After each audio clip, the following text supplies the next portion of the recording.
अस्सलामुअलैकुम दोस्तों, students, learners. हमारा प्रीवियस लेक्चर जिस टॉपिक पे था उस ऑर्गेनेली का नाम राइबोसोम, और आज हम जिस टॉपिक पे बोलने जा रहे हैं, जिस ऑर्गेनेली पे बात करने जा रहे हैं, वो है गोल्जी बॉडीज। हमने लास्ट लेक्चर में राइबोसोम के मुतालिक बोला, राइबोसोम के दो सब यूनिट्स के मुतालिक बोला कि लार्जर सब यूनिट पाया जाता है, स्मॉलर सब यूनिट पाया जाता है।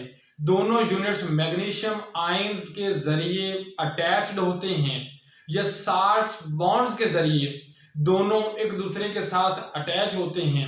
या मैंने ये बोला कि राइबोसोम यूकैरियोट में 80s का पाया जाता है, प्रोकैरियोट में 70s का पाया जाता है, माइटोकॉन्ड्रिया और प्लास्टिड्स में भी 70s का पाया जाता है। ये प्रोटीन बनाने की फैक्ट्री है, और राइबोसोम प्रोटीन्स के भी बने होते हैं और आरएनए के भी बने होते हैं।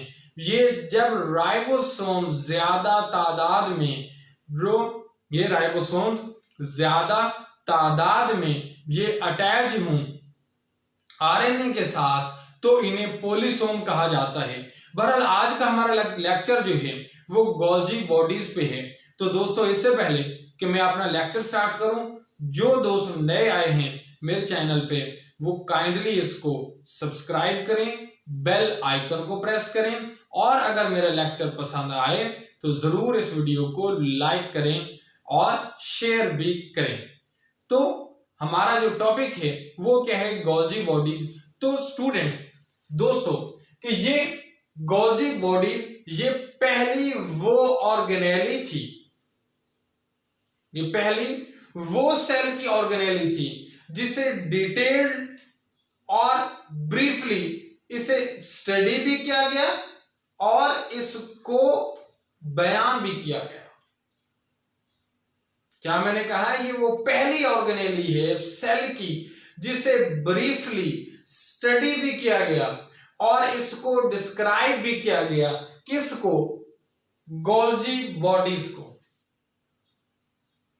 अब मैं नाम यहां पे गोल्जी बॉडीज ले रहा हूं, मैंने टॉपिक का नेम गोल्जी अपरेटस लिखा है, बताऊंगा बाद में। तो जमाना था 1898 का, 1898 का जमाना था जब साइंटिस्ट कमीलो गोल्जी ने, किसने? कमीलो गोल्जी ने 1898 में नर्वस सिस्टम जो है इस पे काम कर रहा था, नर्वस सिस्टम पे काम कर रहा था, उस पे वर्क कर रहा था। नर्वस सिस्टम पे काम करते हुए इसने इस स्ट्रक्चर को दरियाफ्त किया और इन फ्लैटेंड शीट्स रखने वाले स्ट्रक्चर को उसने, गोल्जी ने जो पहली दफा नाम दिया था, वो नाम क्या था? उसने पहली दफा जो इसको नाम दिया था वो था अपैरेटो रेटिकुलरी इंटरनो। अपैरेटो रेटिकुलरी इंटरनो, इसका मतलब क्या है कि ये इंटरनल रेटिकुलर अपरेटस है। क्या नाम दिया गया इसे? इंटरनल रेटिकुलर अपरेटस है, जो कि एग्जिस्ट करता है, विद इन सेल एग्जिस्ट करता है, साइटोप्लाज्म में एग्जिस्ट करता है। साइटोप्लाज्म के कौन से हिस्से में एग्जिस्ट करता है? साइटोप्लाज्म का हिस्सा साइटोसोल में एग्जिस्ट करता है। कौन? ये इंटरनल रेटिकुलर अपरेटस जो है, जिसको बयान किया था, जिसको इन्वेस्टिगेट किया था, जिसको डिस्क्राइब किया था 1898 में, किसने? कमीलो गोल्जी ने। अब कमीलो गोल्जी ने इसको डिस्क्राइब किया 1898 में, तो उस वक्त जब ये डिस्क्राइब हुई, उस वक्त जो है माइक्रोस्कोप जो वेल डेवलप्ड नहीं थी, वेल डेवलप्ड माइक्रोस्कोप नहीं थी, तो उस वक्त लोग जो थे, जो साइंटिस्ट थे, वो डाउटेड थे। वो साइंटिस्ट क्या थे? डाउटेड थे कि ये जो रेटिकुलर अपरेटस के मतलब बोला गया है क्या ये रेटिकुलर अपरेटस ये वाकई भी एग्जिस्ट करता है या फिर ये माइक्रोस्कोप की लो क्वालिटी की वजह से इसे कुछ स्मेयर लाइक स्ट्रक्चर्स नजर आए हैं और ये डाउट में है।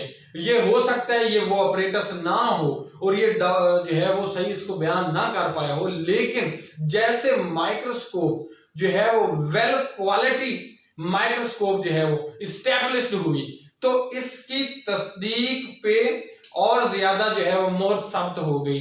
और क्या हुआ 20th सेंचुरी में, 20वीं सदी में, 20वीं सदी में तो ये बात कंफर्म हो गई कि ये जो इंटरनल रेटिकुलर अपरेटस है जिसे कामिलो गोल्जी ने 1898 में इन्वेस्टिगेट किया है वो राइट पे है, वो ठीक दरियाफ्त की है उसने। तो उस वक्त इब्तदाई हालात में इसको गोल्जी बॉडीज का नाम नहीं दिया गया था, इसको मुख्तलिफ टर्मिनोलॉजीज की शक्ल में बयान किया गया था, इसको मुख्तलिफ टर्म की शक्ल में जो है वो बयान किया गया था।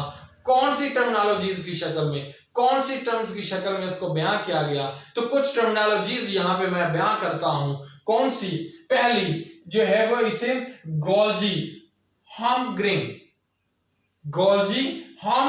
अपरेटस, गोल्जी हॉर्नग्रेन अपरेटस के नाम से इसे पुकारा जाने लगा, वो जिसे इंटरनल रेटिकुलर अपरेटस के नाम से बयान किया था किसने? कामिलो गोल्जी ने। उसको एक टर्म क्या दी गई, किस टर्म के नाम से बोला जाने लगा, वो क्या टर्मिनोलॉजी थी? Golgi हॉर्नग्रेन apparatus. गोल्जी इसलिए कहा गया क्योंकि इसको दरियाफ्त करने वाले साइंटिस्ट का नाम गोल्जी था। तो गोल्जी, कामिलो गोल्जी के नाम से इसको नाम गोल्जी दिया गया, गोल्जी हॉर्नग्रेन अपरेटस इसके नाम से जाना जाने लगा। उसके बाद फिर दूसरी टर्मिनोलॉजी और भी क्या? गोल्जी हॉर्नग्रेन डक्ट्स, क्योंकि ये देखा गया कि ये गोल्जी बॉडीज जो हैं ये फ्लैटेंड शीट्स जो हैं ये डक्ट लाइक स्ट्रक्चर हैं, ये फ्लैटेंड शीट्स हैं, इनका इंटरनल ल्यूमन हिस्सा पाया जाता है, इनमें मटेरियल मौजूद है, फ्लूइड मटेरियल मौजूद है। तो उसकी बुनियाद पे इनको डक्ट्स लाइक स्ट्रक्चर जो है वो कहा गया क्योंकि इनकी मुशाबहत थी, इनमें सिमिलरिटी थी डक्ट्स लाइक स्ट्रक्चर की तरह, तो इसलिए इसको गोल्जी हॉर्नग्रेन डक्ट्स के नाम से पुकारा जाने लगा। और तीसरा क्या था? तीसरी टर्मिनोलॉजी क्या थी?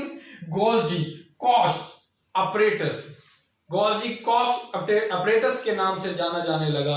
तो लेकिन जब इसे अब गोल्जी बॉडीज कहा जाता है तो गोल्जी बॉडी जो टर्मिनोलॉजी है इसको पहली दफा कब मुतारफ कराया गया, इसको पहली दफा गोल्जी बॉडी की टर्मिनोलॉजी से कब पुकारा गया, तो वो क्या थी?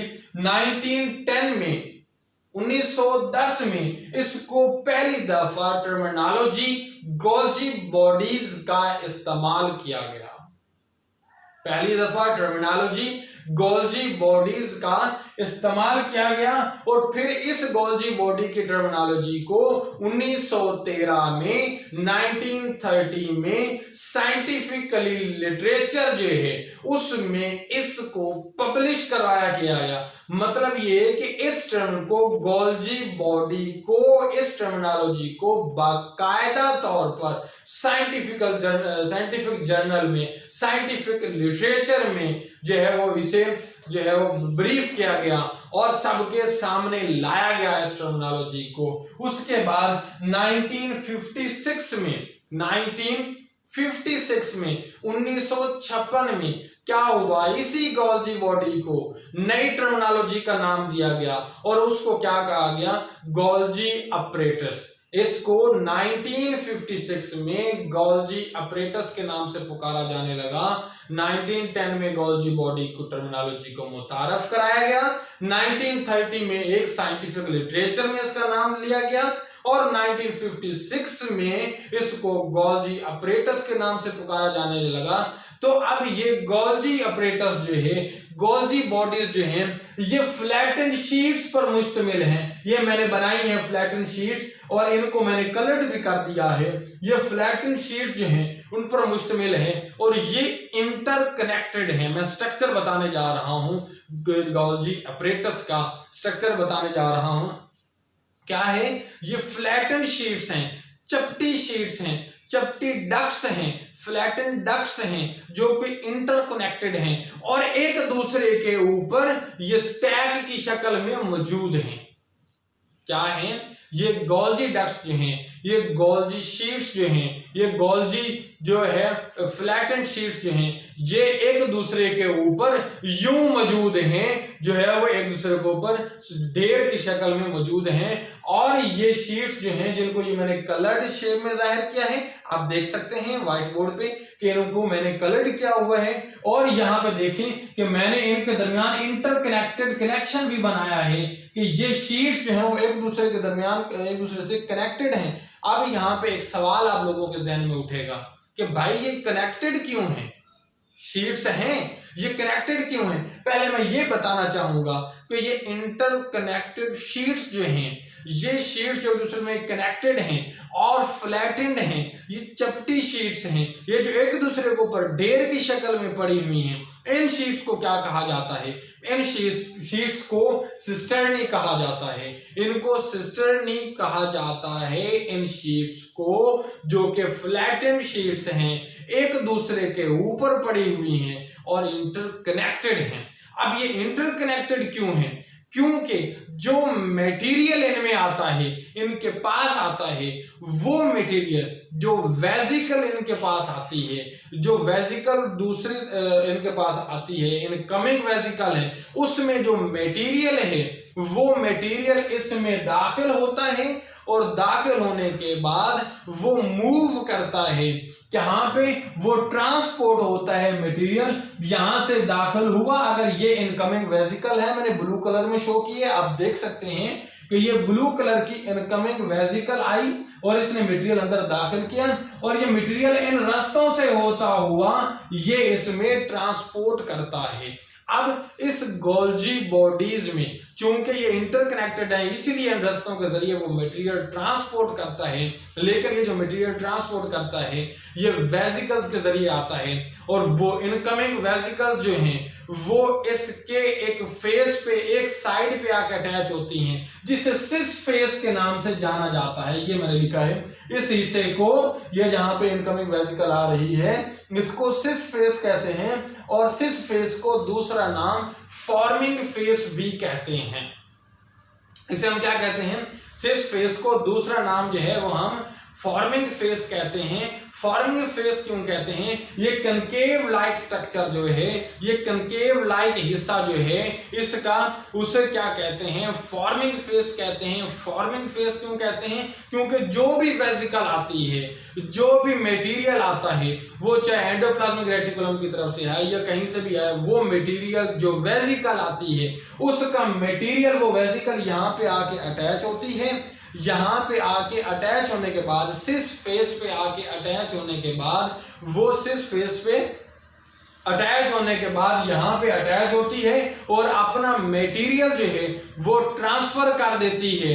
अपना मटेरियल जो है वो ट्रांसफर कर देती है इसके अंदर, और वो जो वेजिकल का मेम्ब्रेन वाला हिस्सा है वो क्या करता है? वो इस जो है वो मेम्ब्रेन के साथ बंद हो जाता है, इसके साथ मिल जाता है और नई मेम्ब्रेन बनाता है। मीन कि हर आने वाली वेजिकल का मेम्ब्रेनस हिस्सा जो है, मेम्ब्रेन वाला हिस्सा जो है, वो इस गोल्जी बॉडी के साथ अटैच हो जाता है और यहाँ पे हर लम्हा जब भी नई वेजिकल आती है, नई गोल्जी बॉडी का हिस्सा बनता है, नई सिस्टर्नी का स्ट्रक्चर डेवलप होता है। इस साइड पे नई सिस्टर्नी डेवलप होती है, जब एक बन जाती है फिर नई वेजिकल आती हैं, उनकी मेम्ब्रेन जो है वो एक नया स्ट्रक्चर बना देती हैं। इसीलिए चूंकि यहाँ पे नई मेम्ब्रेन्स, नई सिस्टर्नी बनती जा रही हैं, जो है वो बनती जा रही है लम्हा बा लम्हा हर नई वेजिकल आने की वजह से, तो इसीलिए इसको फॉर्मिंग फेस कहा जाता है। जबकि दूसरी साइड पे इसका ये मिडल वाला जो हिस्सा है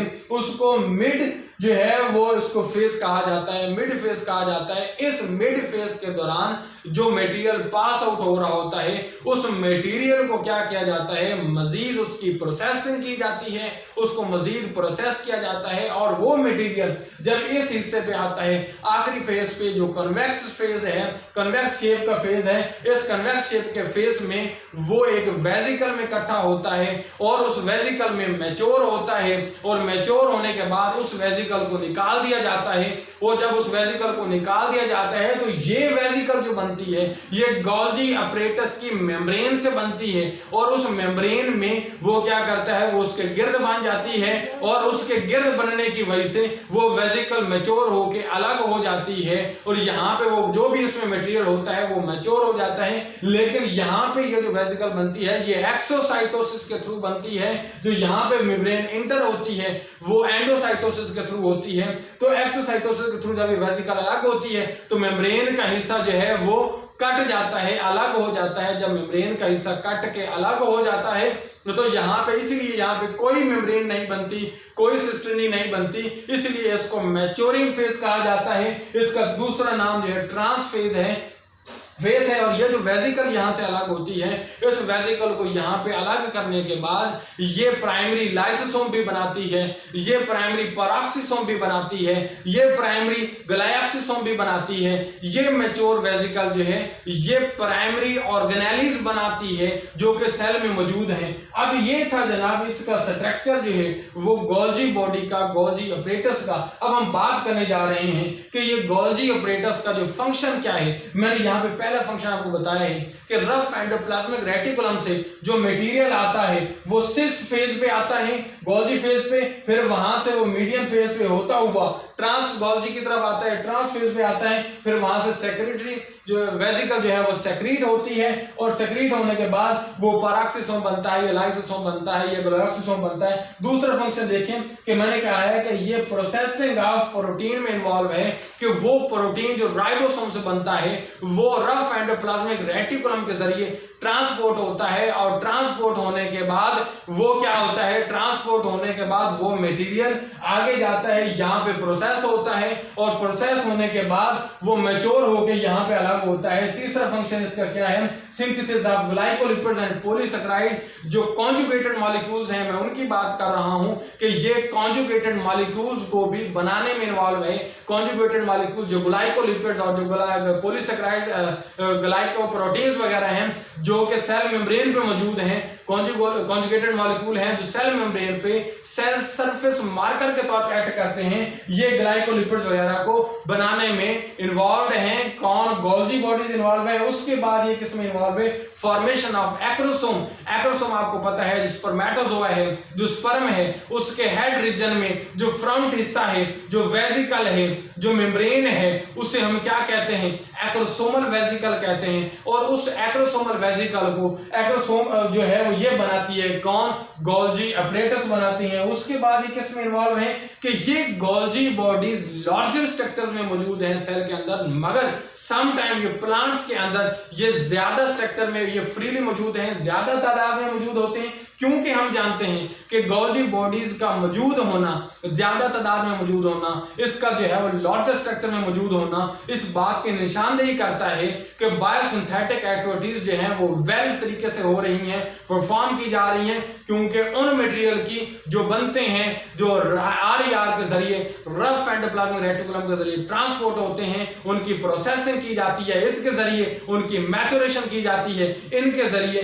तो मैंने क्या कहा है कि इनको जो प्लांट सेल के अंदर ये मौजूद हैं, फ्रीली मौजूद हैं, उनको डिक्टोसोम कहा जाता है, डिक्टोसोम्स कहा जाता है। और ये डिक्टोसोम्स इन्वॉल्व हैं किसमें, जब सेल में, प्लांट के सेल में सेल डिवीजन हो जाती है तो साइटोकाइनेसिस होने लगती है। जब साइटोकाइनेसिस होने लगती है तो आपको पता है साइटोकाइनेसिस के वक्त जब दो जो न्यूक्लियस है अलग अलग हो गए तो कुछ वेसिकल्स आती हैं जो दरमियान में आके सेट हो जाती हैं। वो हिस्सा जहां पे प्लांट के सेल में मेटाफेज बना था, मेटाफेज प्लेट बनी थी, एक्वाटोरियल रीजन था, इक्वेटोरियल प्लेट बनी थी जहां पे क्रोमोसोम दरमियान वाले हिस्से में इकट्ठे हुए थे, उस जगह पे ये क्या करती हैं, ये वेसिकल्स आके इकट्ठी होती हैं एक दूसरे के ऊपर और यूं करके फैलती जाती हैं कि वो दरमियान वाले हिस्से से लेकर अपने किनारों की तरफ जाती हैं और सेल को वो दरमियान से वो कट कर देती हैं। वो सेल दो हिस्सों में हो जाता है, उसके साइटोप्लाज्म की काइनेसिस हो जाती है, उसके साइटोप्लाज्म की डिवीजन हो जाती है, उसे फ्रैगमोप्लास्ट कहते हैं। और वो फ्रैगमोप्लास्ट किसके जरिए बनती है, गोल्जी बॉडीज बनाते हैं उसको, फ्रैगमोप्लास्ट को। और ये कहा जाता है कि वही फ्रैगमोप्लास्ट जो है वो आने वाले वक्त में प्लांट के सेल की सेल वॉल बनाने में इन्वॉल्व हैं, प्लांट के सेल की सेल वॉल बनाने में इन्वॉल्व हैं। उसके अलावा ये किस चीज में इन्वॉल्व है, मैंने आपको बताया है, लाइसोसोम जो है वो एक ऑर्गेनेली ही है जो प्लांट के सेल में जो है वो एक सेल में मौजूद होती है, जो लिटिक एक्टिविटीज करवाती हैं, जिसमें एंजाइम्स मौजूद हैं, प्रोटीन्स मौजूद हैं जो कि बहुत ज्यादा लिटिक एक्टिविटीज करवाती हैं। पेरोक्सिसोम जो है वो भी ऑर्गेनेली है जिसमें पेरोक्साइड्स मौजूद होते हैं, जो ये उसके बाद ग्लाइकोसिसोम मौजूद है, ये ग्लाइकोसिसोम ये भी ऑर्गेनेली है जो कि लिपिड की जो है वो ब्रेकडाउन में इन्वॉल्व है। तो ये वो जो है वो ऐसी ऑर्गेनेलीज हैं जो कि इनकी वजह से बनती हैं, गोल्जी ऑपरेटस की वजह से बनती हैं। गोल्जी ऑपरेटस साइटोसोल में मौजूद है, साइटोप्लाज्म में मौजूद है। तो ये कुछ चंद एक फंक्शंस थे गोल्जी ऑपरेटस के। अगर आप लोगों को ये जो गोल्जी ऑपरेटस पे दिया गया लेक्चर में इसकी हिस्ट्री, इसका स्ट्रक्चर और इसके फंक्शन पे जो है वो पसंद आया है तो काइंडली मेरी इस वीडियो को लाइक करें और शेयर करना मत भूलें। अल्लाह हाफ़िज़।